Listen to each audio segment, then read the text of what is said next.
Let's start with the hands behind, arching the back, pushing the thymus upwards. And just slowly get into moving the head, sort of rotating the head.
And then let's just bring it back into prayer.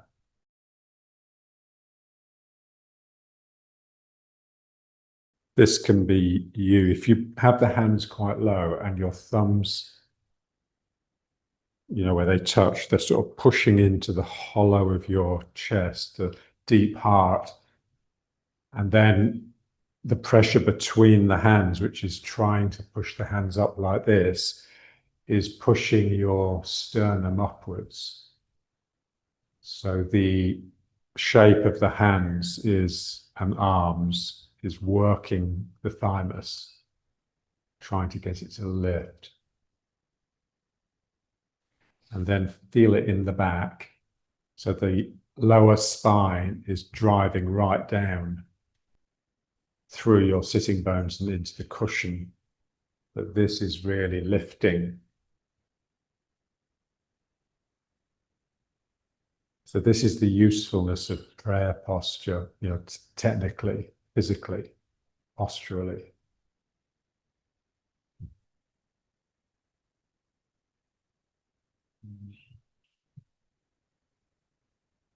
Feel that point on the spine, which is sort of connected to the thymus. So there's a point on the back which tends to bulge backwards a little bit when we get a heavy heart. That needs to come in so that what's beneath it can just drop right down. This is what the Zen meditators have so well. They have wonderful posture and their head is really pulled back and is completely sort of out of the equation, which is where it should be.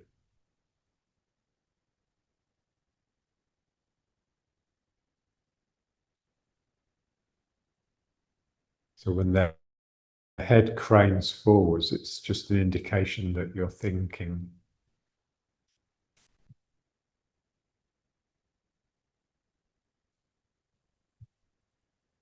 Now let's try either with the hands behind holding the elbows or with the stick. And just working onto that point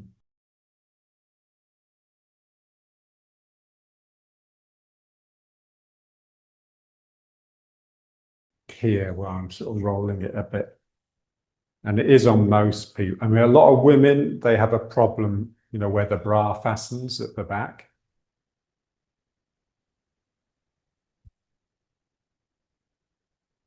So it tends to be higher in women.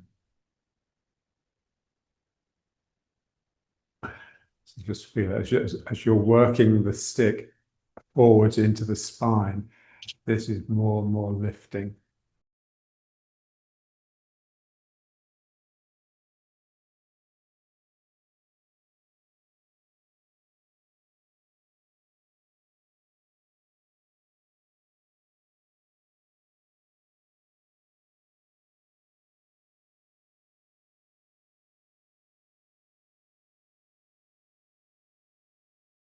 So when you get the posture right, it feels like you want to look upwards at the same.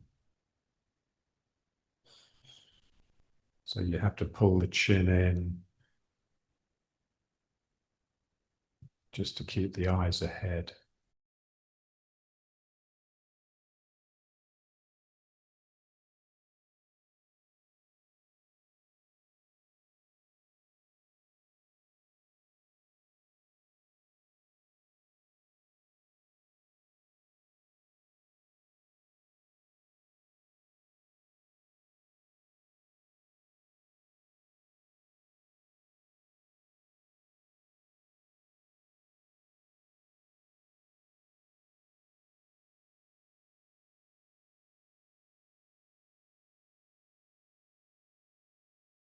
And then let's bring the stick around and just pulling and pushing it. It's the same sort of thing. We're using action to just help open the chest, especially the upper chest.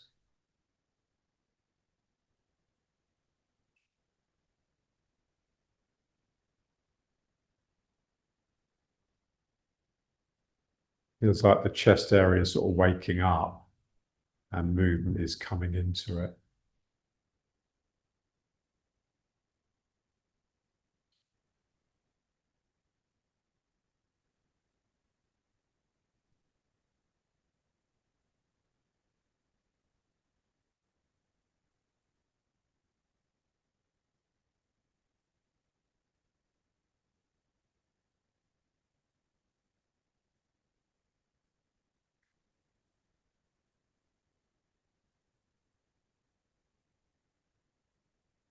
So when we get into a position and sort of hold it, we just come to the breathing. We're breathing into it, through it.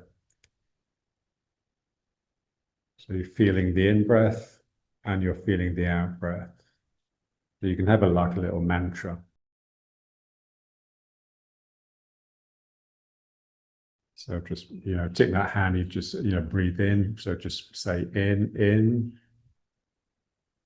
and then out. You just want your mind completely with the breathing. So the breath is the bridge between the mind and the body. Or in the Orthodox Church, they use the Jesus breath, or even just the name of Jesus, because it's two particles, it can in-breath, out-breath.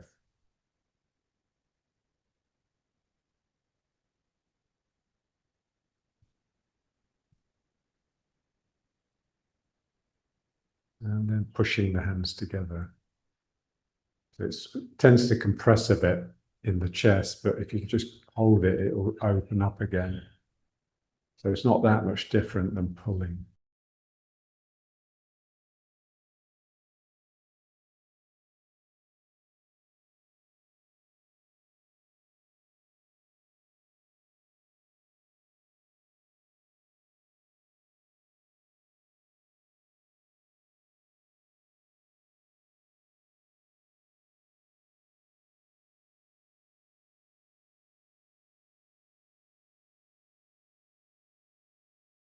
Pulling again.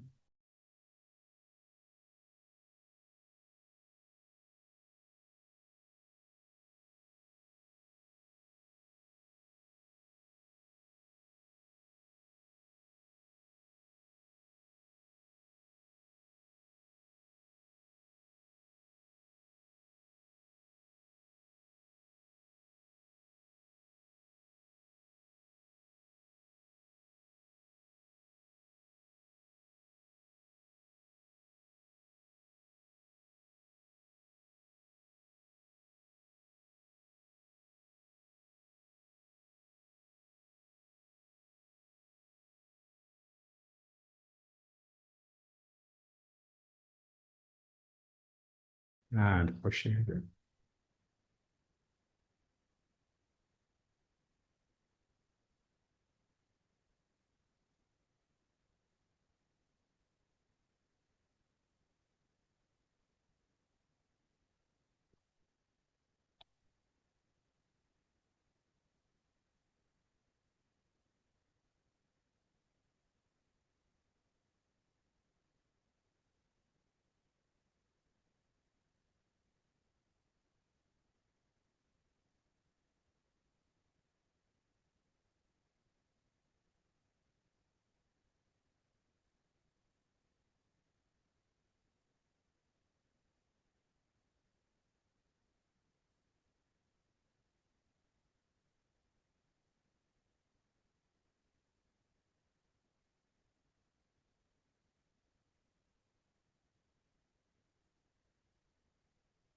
And then just putting the stick down. And now let's just try the prayer posture again. So quite low with the hands, so starting off quite low and just working the sternum upwards, which will tend to get you leaning back like this. So you pull the chin down and in to stretch the back of the neck.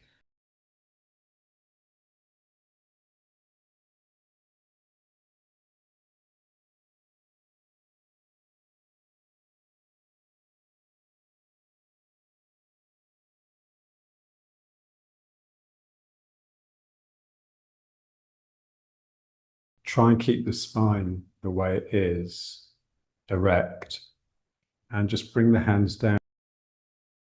So the hands down like this tends to slump the shoulders forwards. That's what we have to guard against. So it's very much a balance, everything that we do. There's a tendency to do this, and that has to be countered by a tendency, a desire for the heart to rise.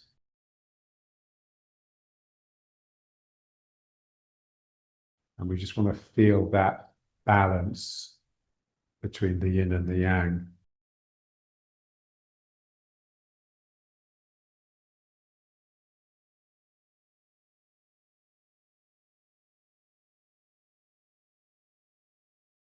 The heavy slumping forwards will tend to make the hands drop into your lap, and the spine becoming more erect and your heart lifting will tend to make your hands drift upwards like this.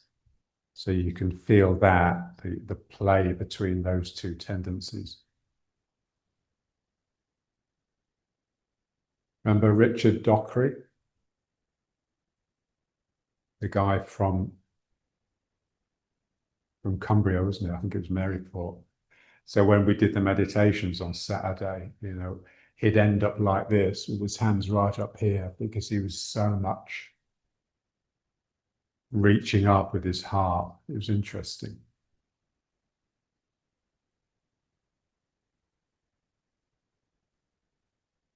And now let's bring the stick up again, but behind the neck, and just try and keep that posture. So having the stick behind like this will tend to pull the head forwards. So we have to try and keep the chest thrusting upwards. And then just turning slowly.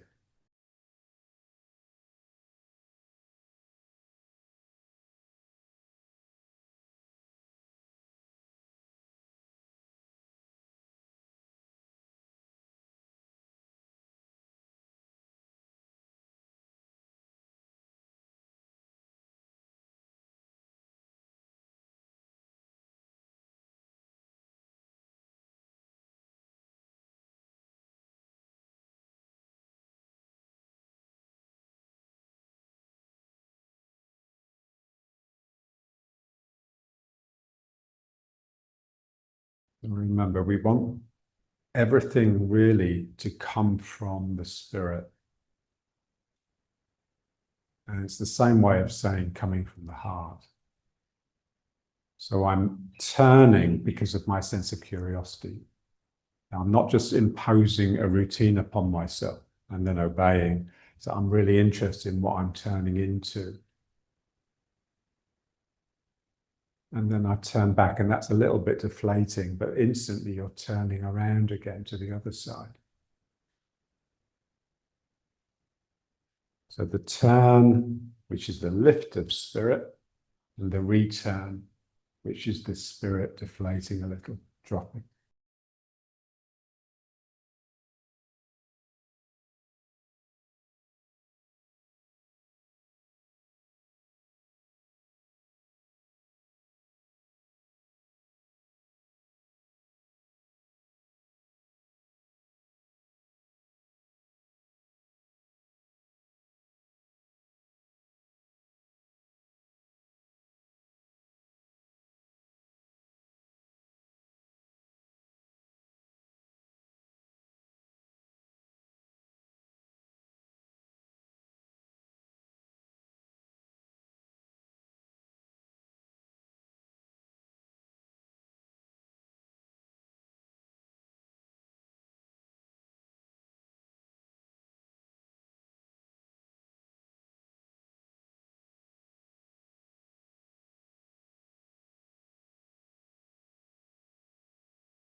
And then the stick down.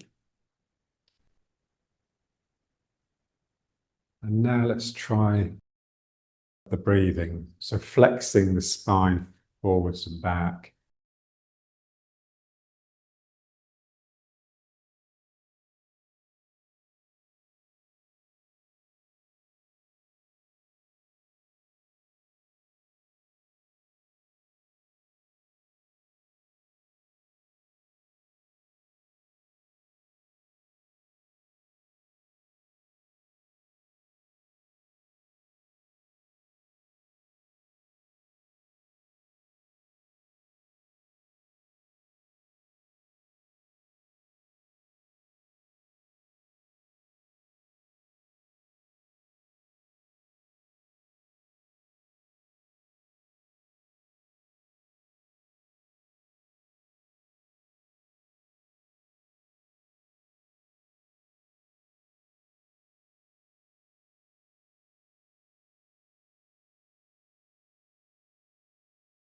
And turning with it.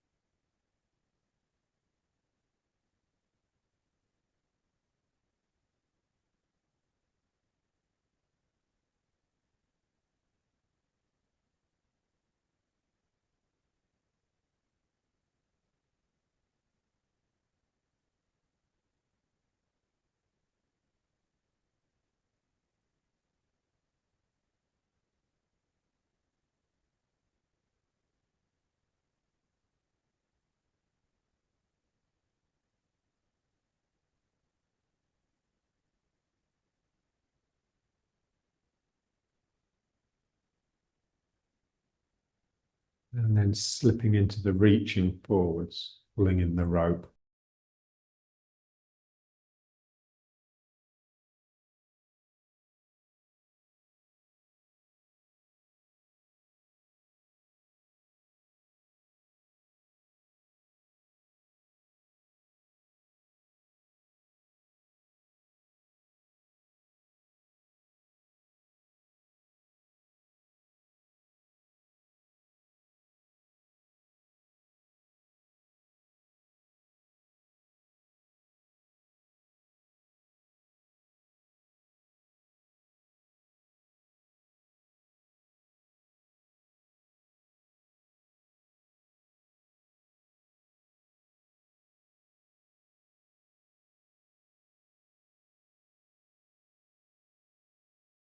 Then up and down.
And then twisting and sort of pushing to the side.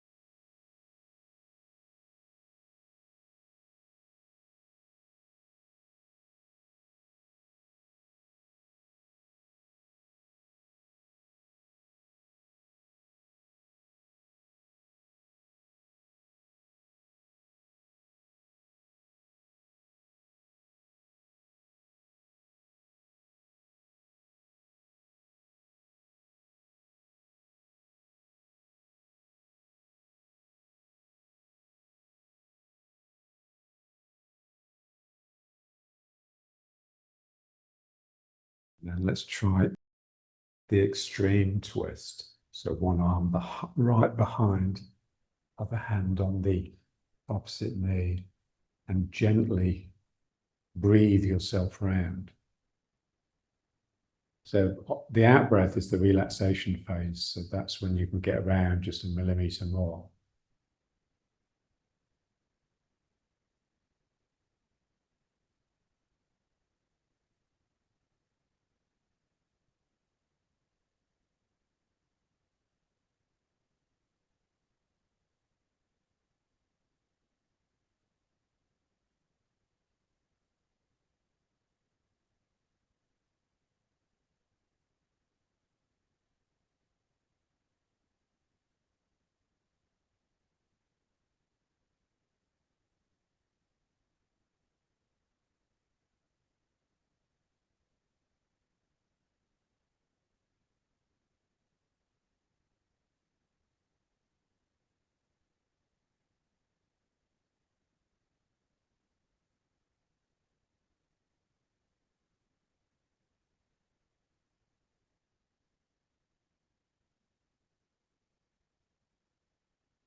And the other side.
And then back around.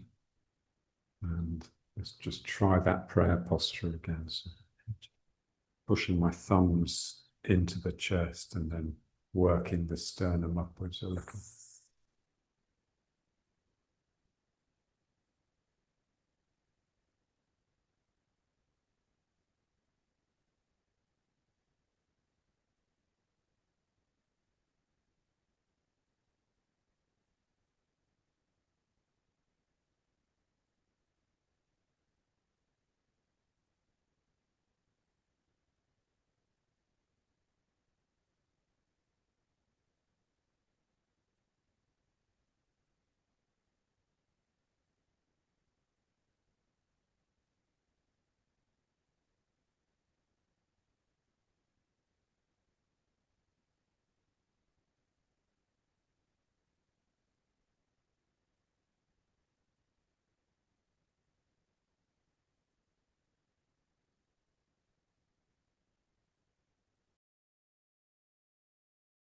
Right, now let's just try a bit of the butterfly.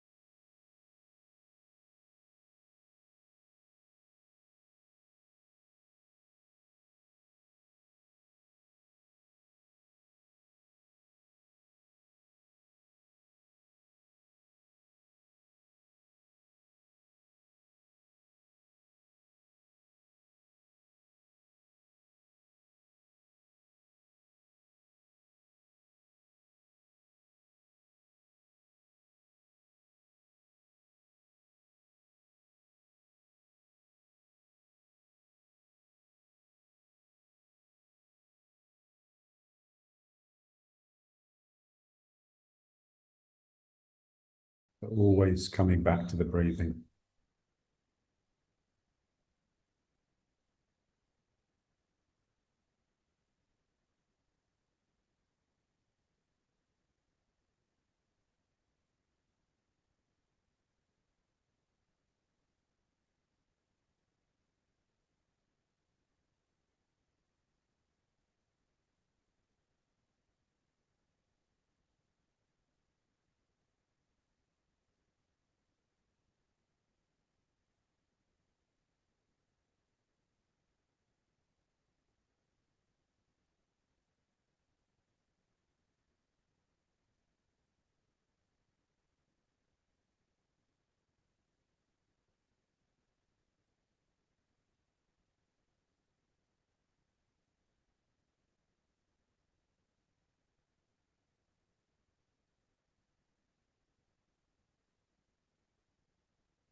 And then let's try opening the legs, spreading them.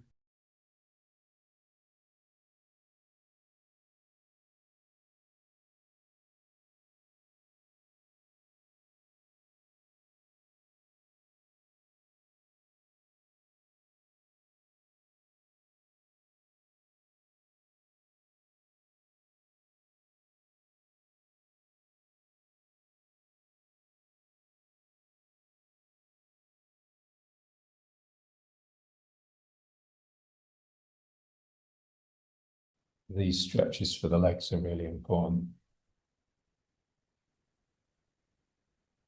I have a student who I hadn't seen since COVID. I worked with him last week. And it was interesting because, he saw practices. So the form was still there.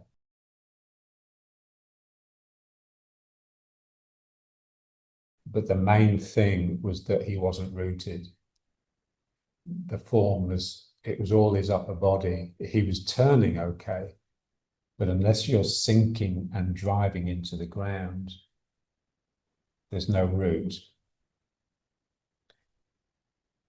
And so it just came from him not being able to open up here.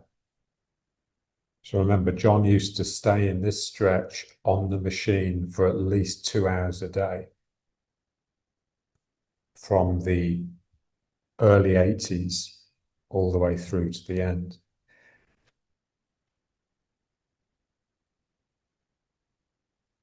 And he used to be able to, when I worked with him, sometimes he'd just turn it on and he'd just sink and feel so much smaller than me, so much closer to the ground. It's like he sort of melted into the ground, disappeared. So it's the hamstrings need to lengthen, but also these tendons here need to stretch out.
legs straight out in front. Again, just leaning forwards slowly. You always give yourself a few minutes in these stretches.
And then kneeling.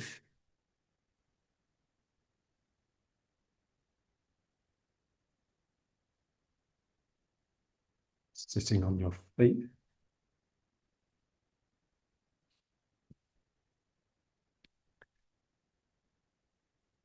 And here you can really feel the good posture because somehow it's easier to get an erect spine when you're kneeling.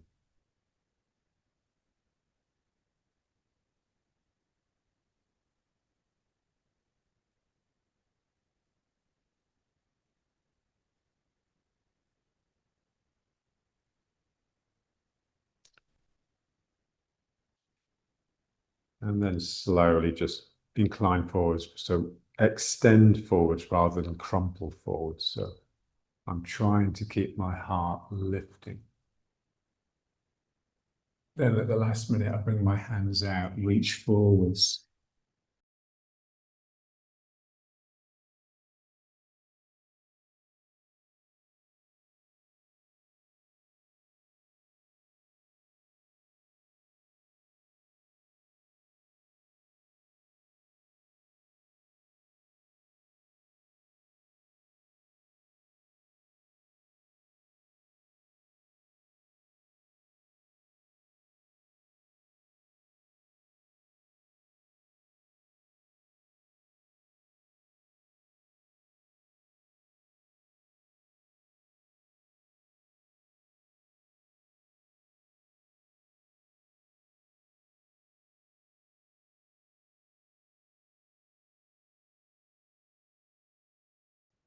Then bring the hands down to the feet.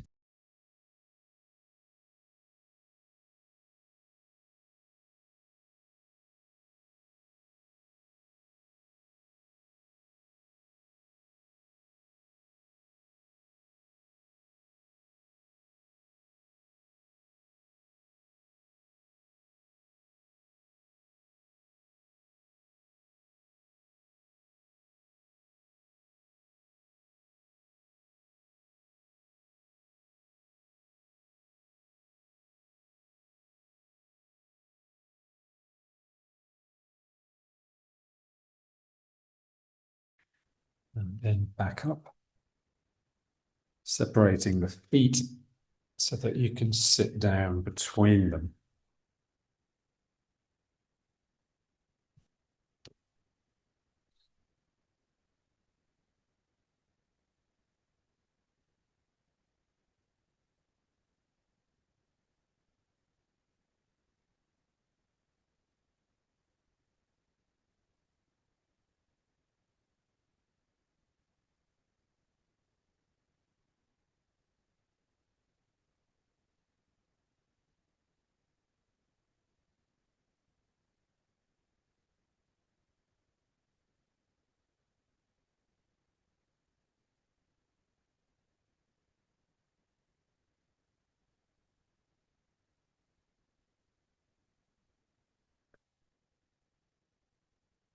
And then just reaching up with one hand.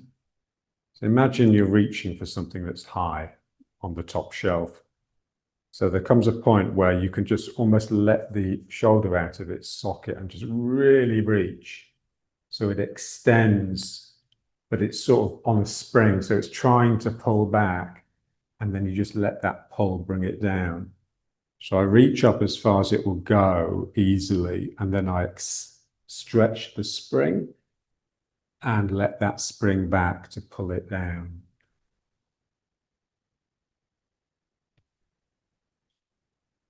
And feel the mind, that in order to get that added stretch at the end, it just needs a bit of determination, a bit of spirit. You can't just be flat and unemotional as you can be just getting the hand up. So here,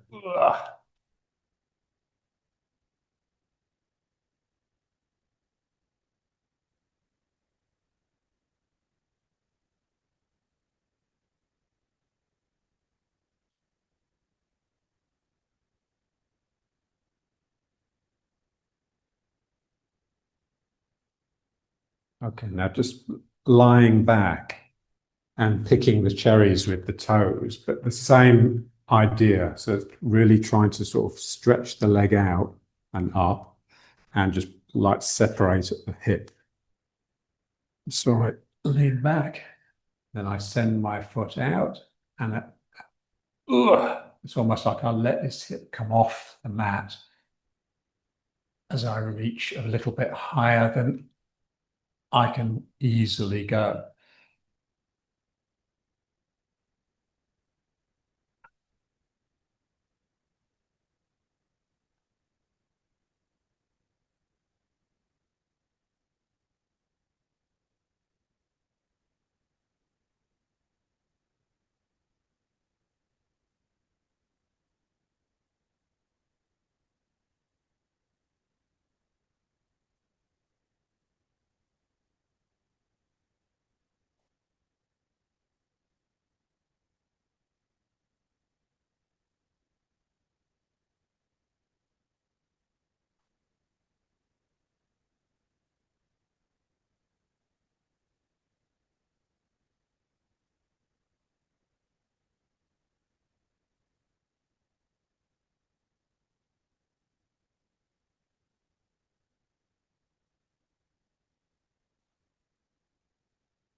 Just pulling the knees towards your shoulders and just breathe into it.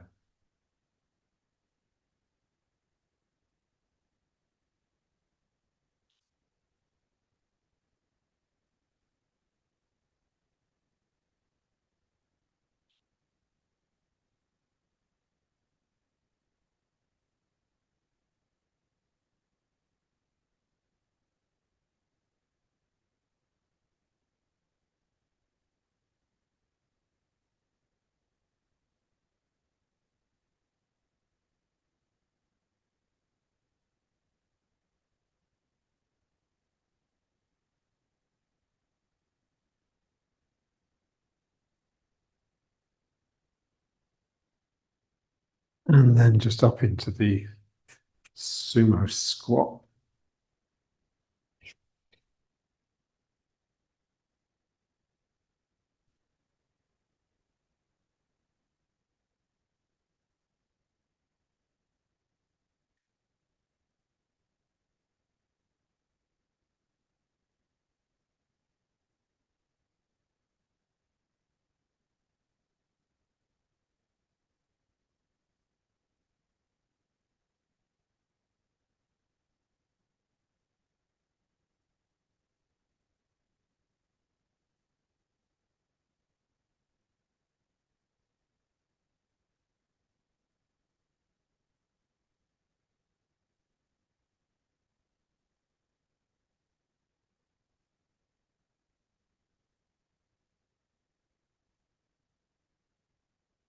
and then up.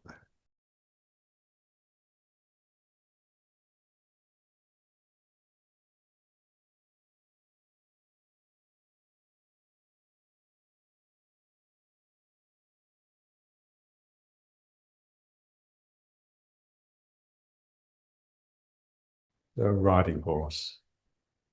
It's a great name for it because it really does feel like you're sitting on something large and it's driving you apart here. So imagine you were sitting on a horse, you didn't have to hold your own body up. You're just sitting and letting your heads dangle down the side. How that would really help the legs, the hips just release away from the sacrum. So that's the feeling that we want. I mean, it's much more difficult when you're having to support your weight, but you sort of visualize it. So it's, the important thing is the root, is the sinking. So we want sinking to be something that we love doing. It's like Tim That Hand when he talks about getting into the breathing. He says when you really do get into breathing, you realize there's nothing more enjoyable than just that next breath. And John always used to say, if you want to succeed at Tai Chi, you have to fall in love with Tai Chi. So basically, it has to be something that you are really passionate and you really want to do. It's the same with sinking. So I'm not just sinking by letting gravity, releasing and letting gravity just pull me down. There's like a desire in me to actually get down and swallow the ground. And that desire is expressed by my willingness to open my legs. It's very sexual, this. My knees go out and I'm swallowing the ground in order to bring it up into me through the vagina, the cosmic vagina. So down.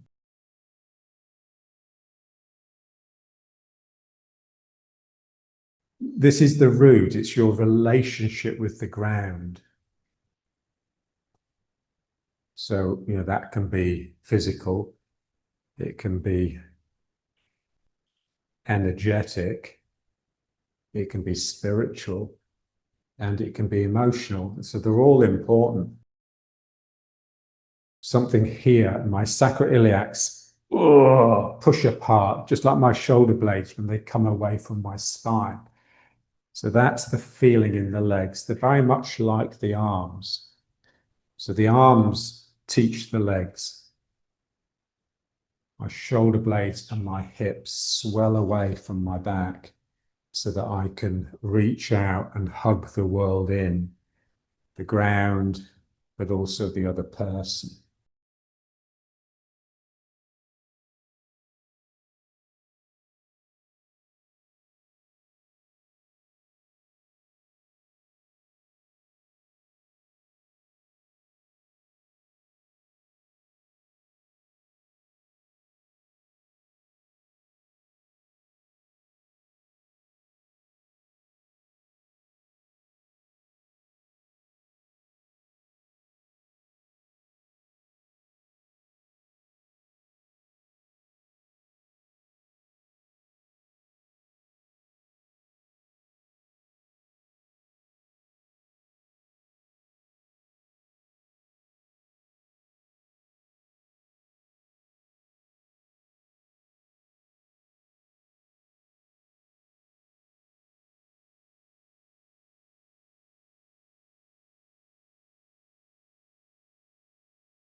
bring it into riding horse.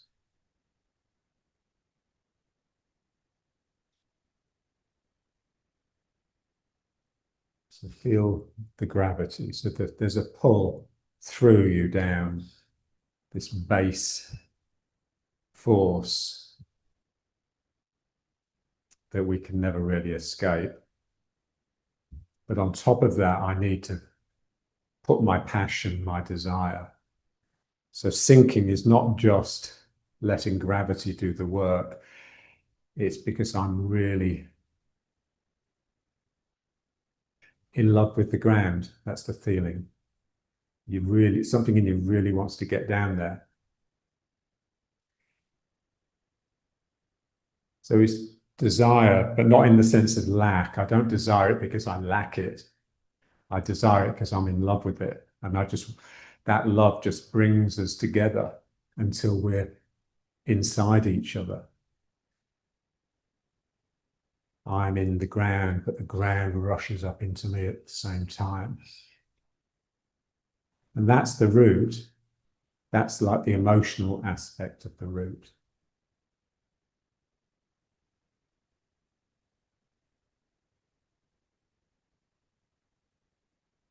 And now let's move side to side. And it's basically the arm is just the shoulder blades coming away and reaching down into the hand. And exactly the same thing happening in the leg. But I have to stay in the other leg long enough for this to be able to just release away from the spine. If I bring the weight into it too much, it's the necessity to support my weight will just crush it all up a bit. So I stay in this leg as long as I can, then I get this leg really releasing here, and then let that pull me into it. So when I watch people doing it, the main thing that they do wrong is they just move the weight too soon. So remember, the weight is the last thing that moves. So first of all, I have to separate, open up the joints here, and then something in me, my embracing, hungry mind, turns it into a scoop, and then finally my body moves into it.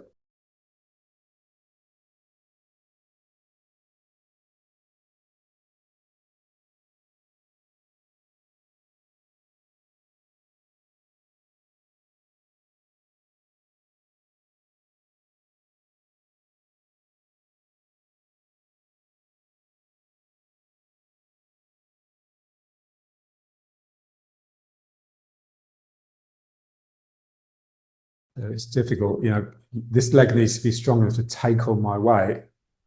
And it's not simply taking on my weight, it's allowing this leg just completely relax and fall away. That just takes a little bit of added strength.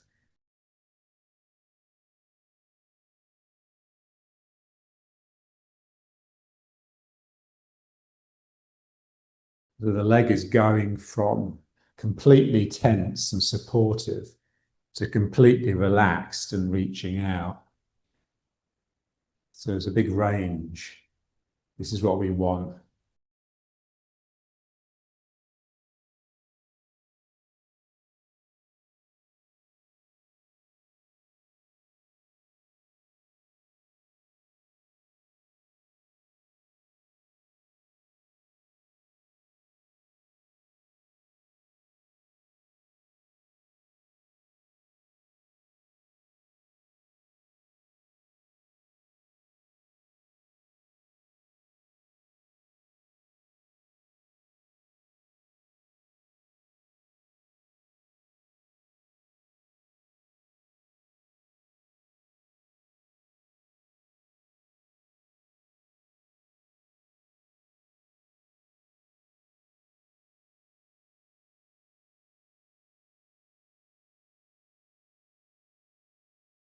Okay, let's bring it back. So again, riding horse. Remember, visualize the horse.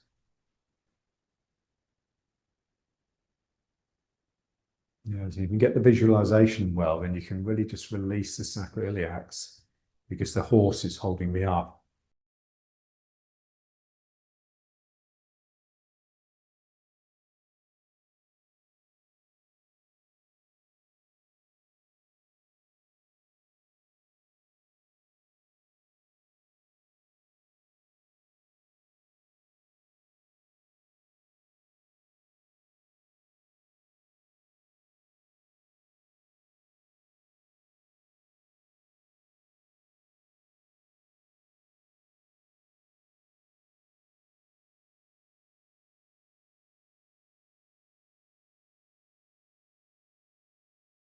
And now let's just bring it up and do a bit of this one.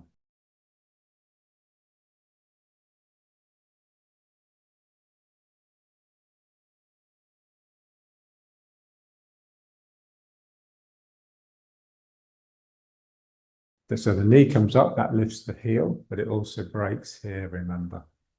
And that will produce a turn towards it.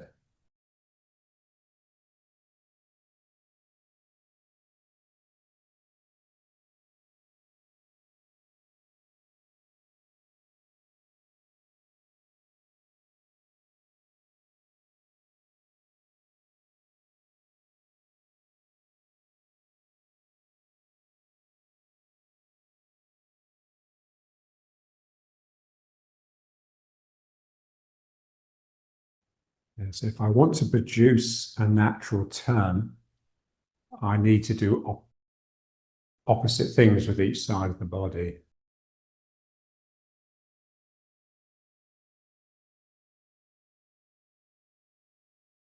And then the turn is coming from my legs and from the ground. So again, this is the root. You can feel it, your feet are really massaging the ground, encouraging it to open up and give you a bit of energy.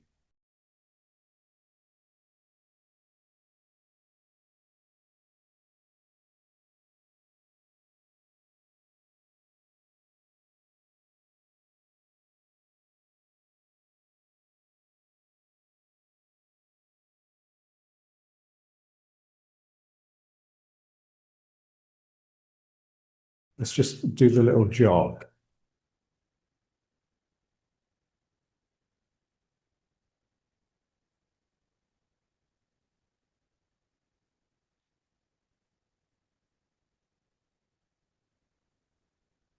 Just keep your mind with it. The best way to do that is just stay with the breathing.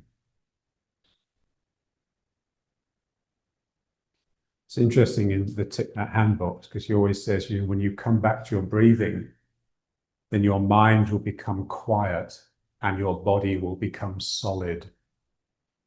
So it's like a gravitas, seriousness that comes over you when you just bring mind and body together.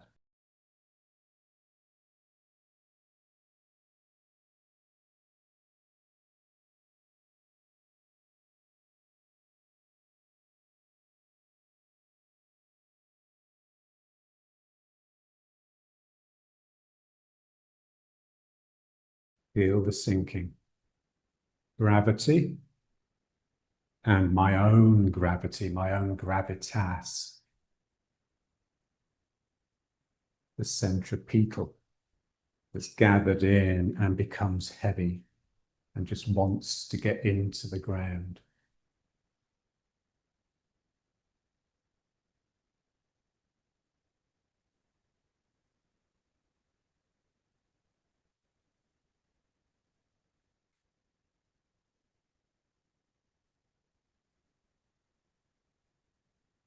And now let's just try this one again. But, all the time we're trying to sort of find ways of making it difficult, as though, you're having to push against some sort of elastic resistance. So I feel gravity, like a rubber skin that's sort of pulling down. It's crushing you in like this, but it's also pulling you down to the ground. So all of these actions, they're quite difficult because there's something almost external that's resisting it.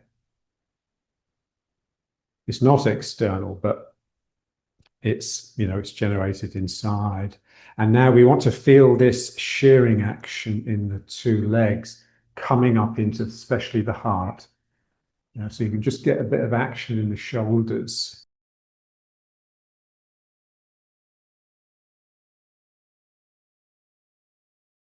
Like you're trying to split the heart into like a yin-yang symbol that's constantly rotating, gyrating.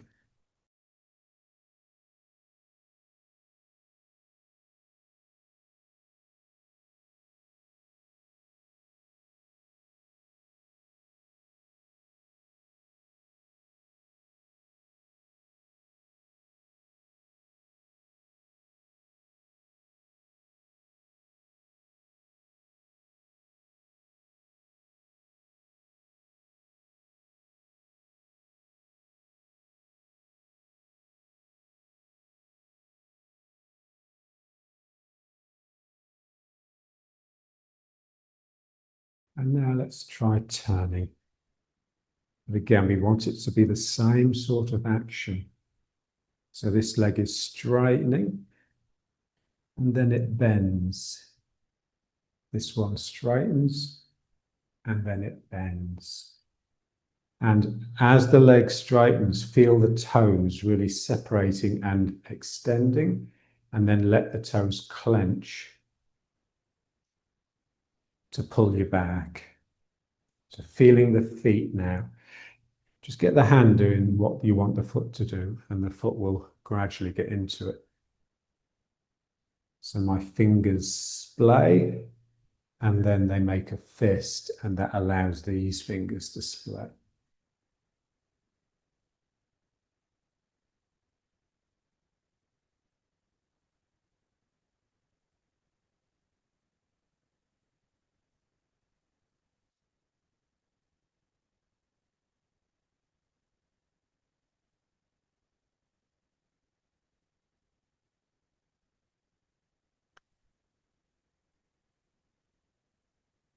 And so the turning is not simply coming from your waist, but also from your root, from your interaction with the ground.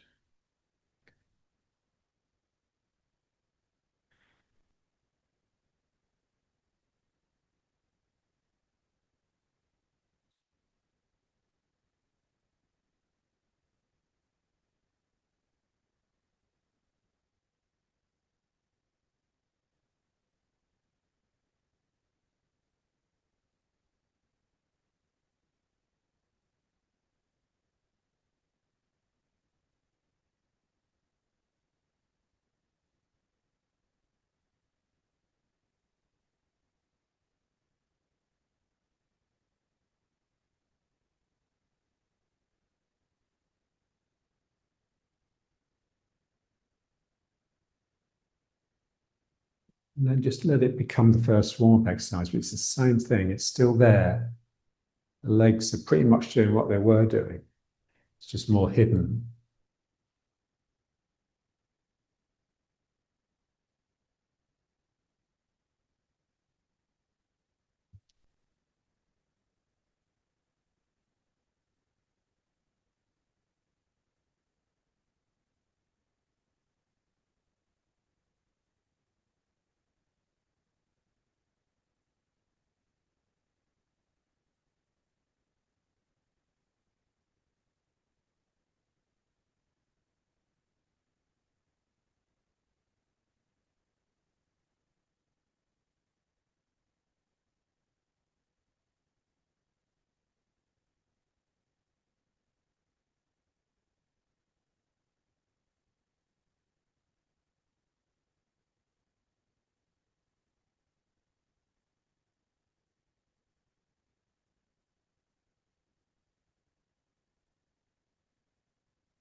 And now let's slip into the second one.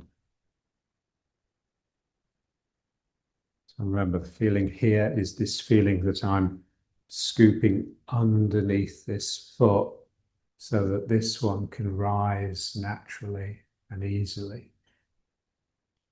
So I'm sinking down my outside edge, which means I have to make sure this knee doesn't come in. And then the energy passes under the ground and comes up and lifts my foot.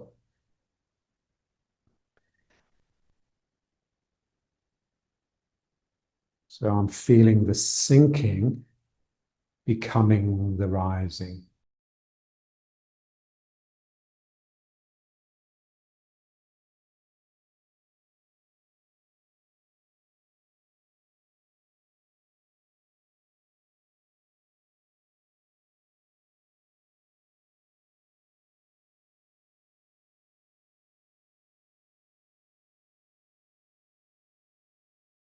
Let it pick up a bit of speed.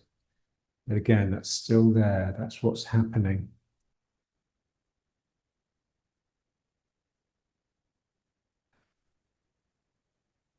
I don't want my relaxation to become like a sloppiness. I'm doing it slowly because I want to catch all the phases. I don't want anything to slip by unnoticed.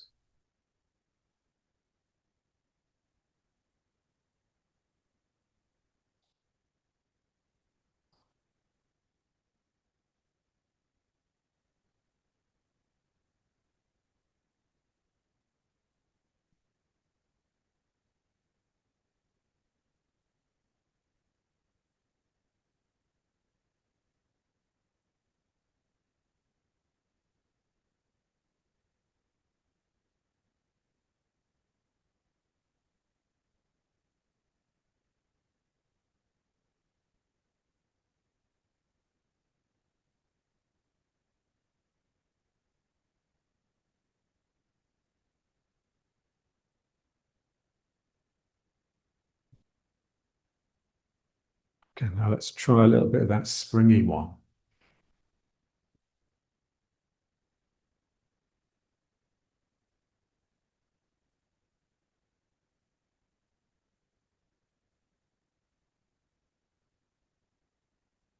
So now we can sort of feel the levity, the sort of lightness that rises up through me.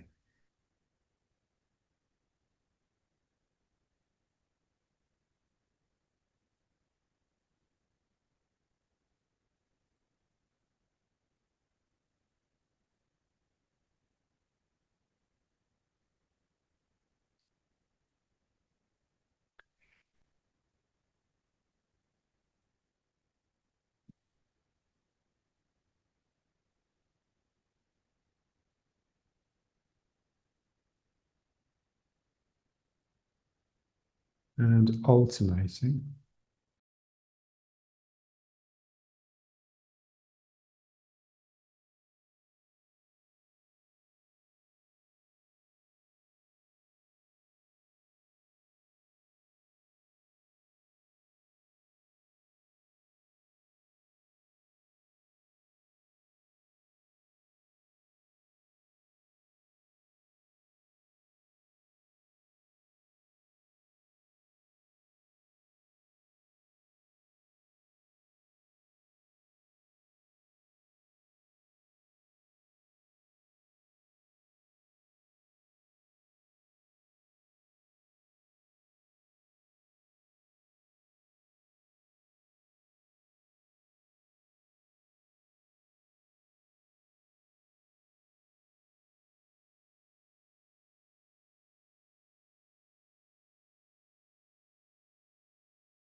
Now let's try just some backwards and forwards.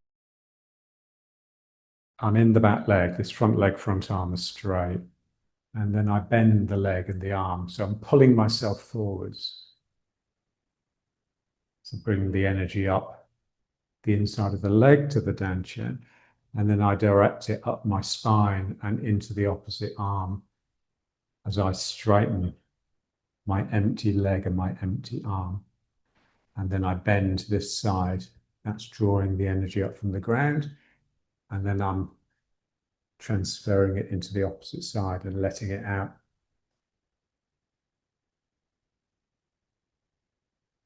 So this is yield and attack. I'm yielding the energy of the ground up, and then I'm attacking by sending it out at the opposite side of the body.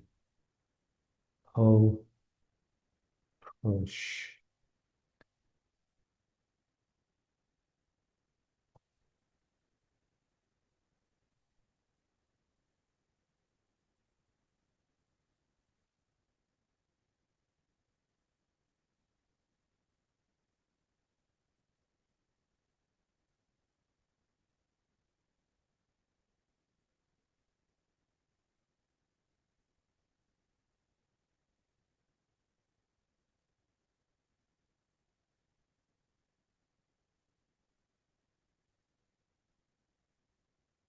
Like when we were moving side to side, I come forwards. This leg has to be stronger so I can just really relax onto it and just let this one go.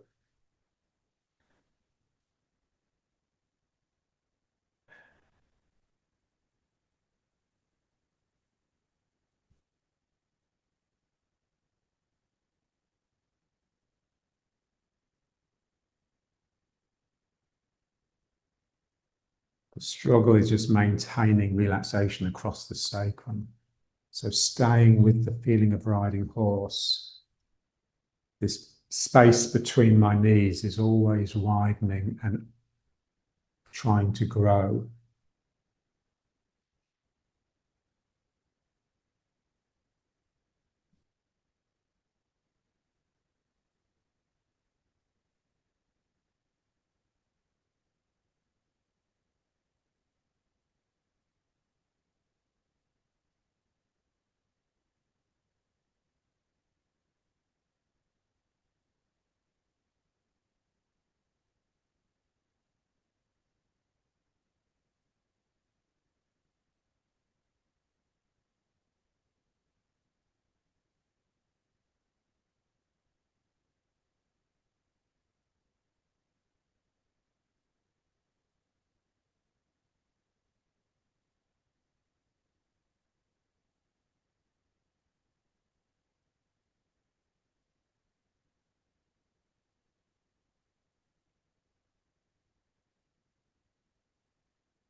Let's try with the other foot forwards.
That student that I worked with this week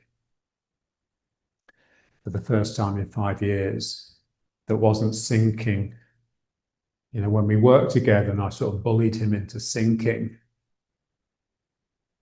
the look on his face was that he'd woken up, but also that he was petrified.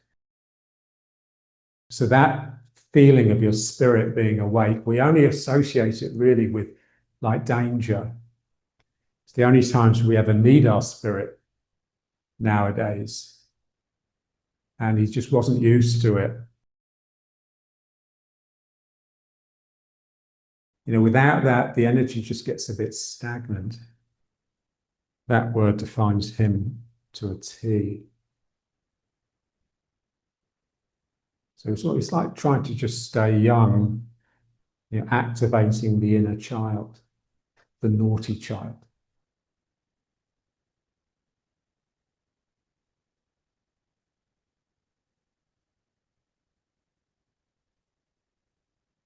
Something I never was when I was a kid, so I'm having to make up for it now.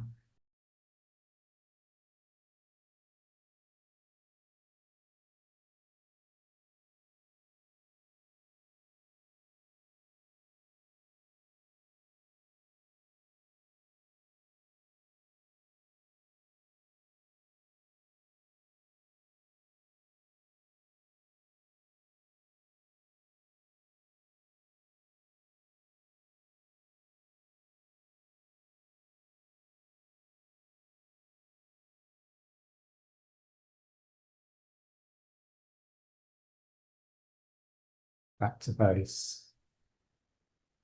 So my legs hugging the ground.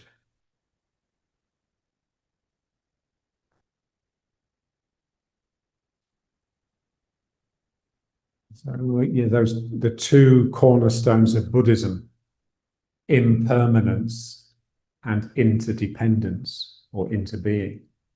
So nothing ever is, everything inter is. It's always interacting. A thing is a thing in its interactions, in its relationships. It's very much with us and the ground. So I just have to open here. And that requires spirit, just to let these joints open and ooh.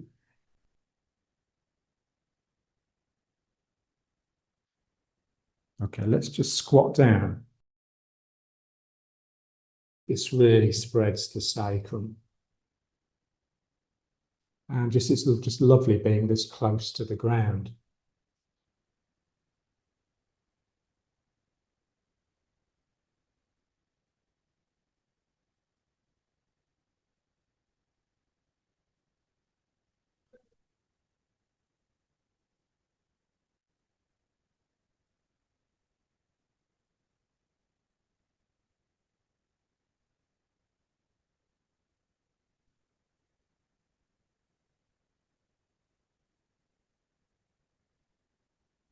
The wonderful thing about the desert, it's so barren but intense. You know, when you're in the desert, you just feel it sucking all the extraneous activity out of you. So it forces a quiet mind. This is why people love it. This is why Sinai is so popular. And you can always tell when someone's come back from Sinai. They look like they've been on drugs for a week, got these shining eyes and this quiet mind.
And then back up.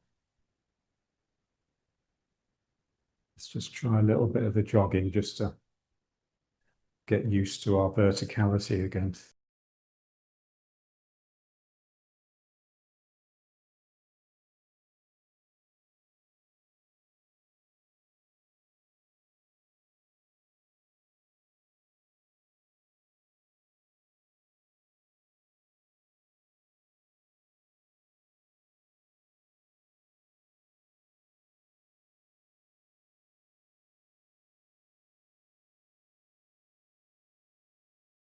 And now let's try just lifting the foot.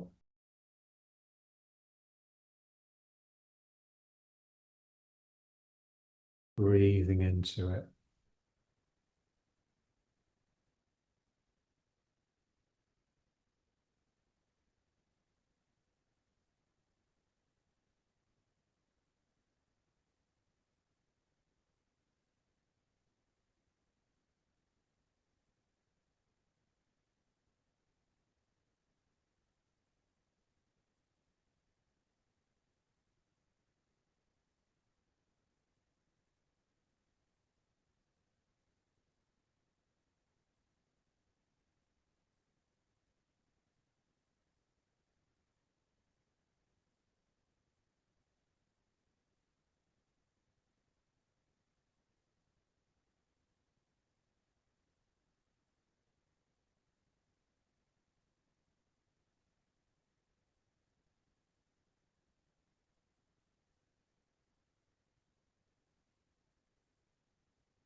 And then just lifting the knee to help myself down the supporting leg from the back, from the spine.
Bring it back. Opening here.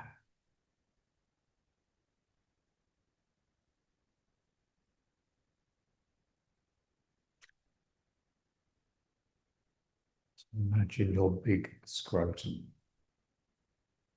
Yeah, so we can have a scrotum and a vagina. Hermaphrodite. So this is being expanded and this is being opened.